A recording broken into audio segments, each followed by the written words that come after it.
So I'm just going to talk a little bit about some of the sounds and parameters that I have control over during my live performance. So the four sounds that I'm controlling is the live guitar, the rumbly sound I hear fading in and out throughout the whole piece, the kind of arpeggio synth, which is just made using a small section of the whistling recording sample that we did during our music concrete recording session, and also the pad that you can hear throughout the whole piece, which also uses the same sample as the arpeggios.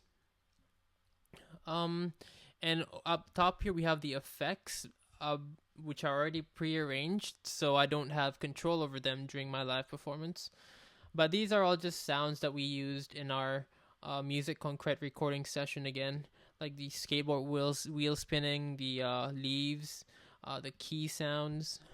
But I'm not going to talk about those because I don't have control over them. So I'm just going to talk about these four sounds.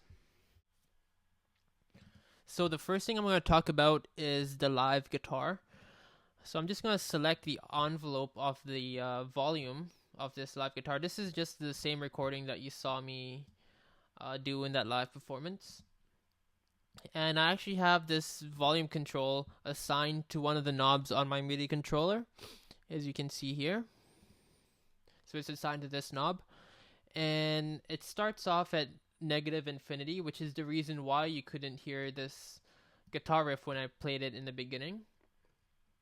But as I turn the knob up, you can slowly hear it fade in. And the reason why it's still playing, even though you can't see any waveform here, is because I have a delay effect on the guitar. And it actually starts on preset 1, and what that does is it sets the delay time to 750 milliseconds. And the feedback amount and delay mix all the way up so that this sound keeps on delaying and doesn't lose its volume when it is delaying. And the reason why I have it set to 750 milliseconds is because, it's at 120 beats per minute or 120 beats every 60 seconds. And these are all eighth notes, and there's 3/8 notes, so that's 3 over 8. And you multiply that by 2 and you get 3/4 of a second, which is 750 milliseconds. But anyway, basically, it's just going to duplicate it in this fashion if you were to visually represent it. So that goes on for a while, and then right when the drop to the quiet section comes in, I think bar 19 here, I hit preset 2. And these presets are just assigned to a pad on my MIDI controller. And so I hit preset 2, and what that does is it turns the output gain all the way down to negative infinity and the feedback amount all the way off so that this 3 note riff here stops repeating. And basically it's just quiet here all the way until I turn on preset 3 right before I play this riff. And preset 3 sets the delay time to 16 seconds. And the feedback amount and delay mix all the way up again. And the reason why I have it set to 16 seconds is because it takes 16 seconds to play 8 bars, which is the length of this riff. And so by delaying it by 16 seconds, it pretty much just loops this whole 8 bars just like that. So after that's done, looping once around, I hit preset 4. And what preset 4 does, as you can see it turn on here, is it turns the output gain all the way down again, just like preset 2, but it keeps the feedback amount and delay mix all the way up so that this riff is still delaying, but you just can't hear it because the output is down. And the reason why I keep the feedback amount and delay mix up is because I'm going to introduce it again over here when I hit preset 3. So you can see preset 3 turns on here, and that plays this riff again. And it just keeps playing until I turn it off towards the end of the piece by pressing preset 2, which, as you know, just turns off the sound. So now I'm just going to quickly go into the max patch for my guitar effects.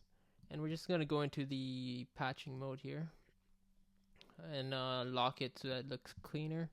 So first I have the audio going through into the compressor, and here's the sub patch. I didn't actually write this compressor. I got it from Cycling 74, and they implemented a pretty good compressor. So all I did was I fed the appropriate threshold, ratio, attack, release, makeup, gain values into the inlets here, and that's all set using the preset, as you can see.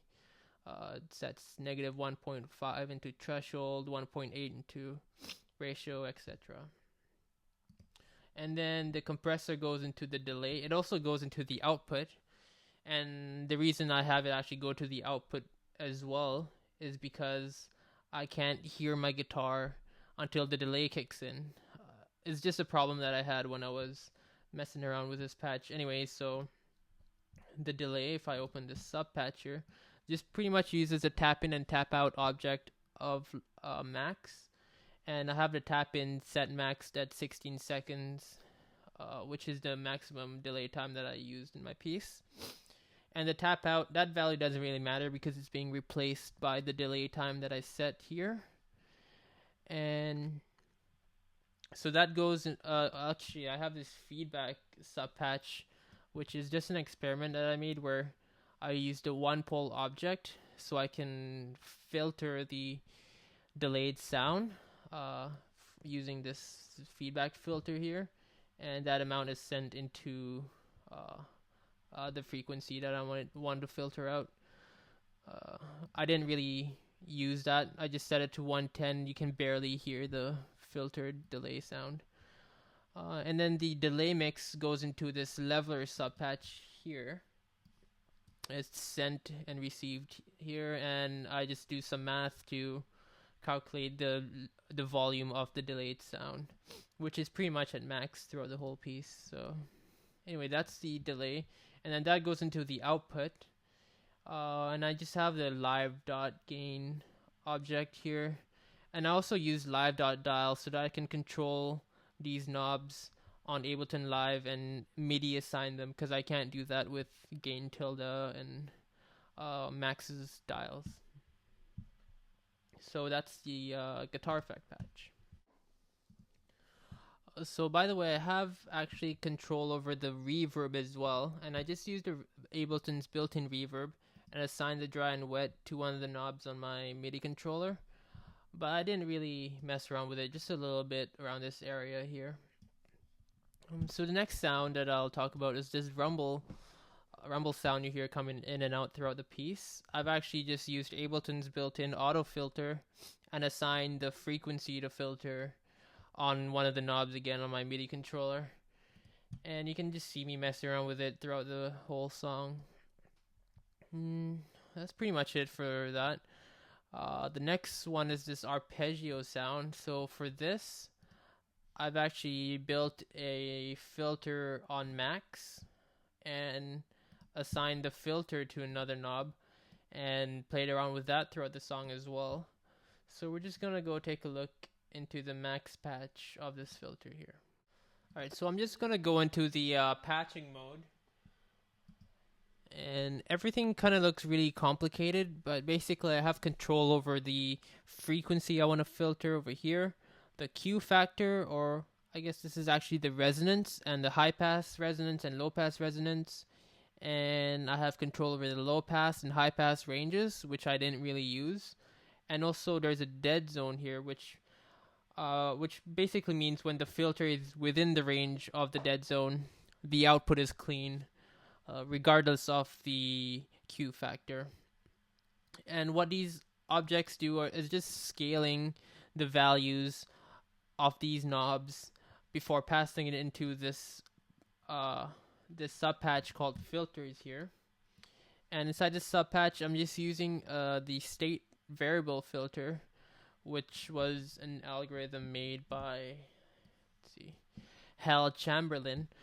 And so you can see here we have control over the resonance and the center frequency, and those values are just being passed in through these inlets, which they get their value from these knobs, and then that goes to the output, and that's basically the filters subpatch here.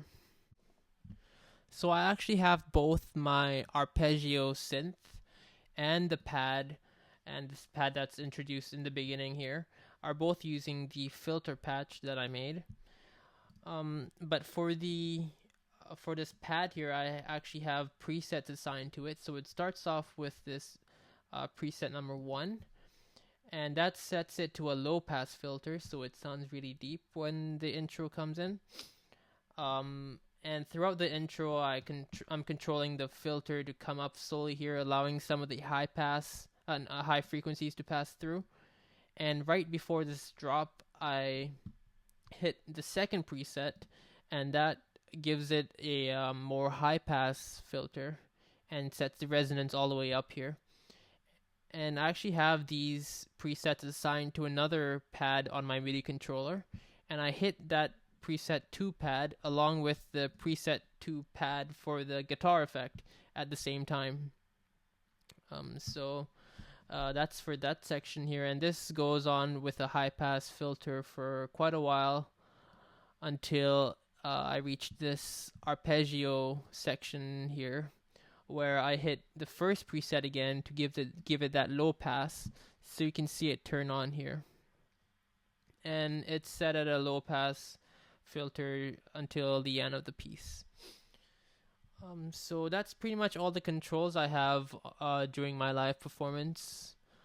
I hope that wasn't too complicated, but that's it. Thanks.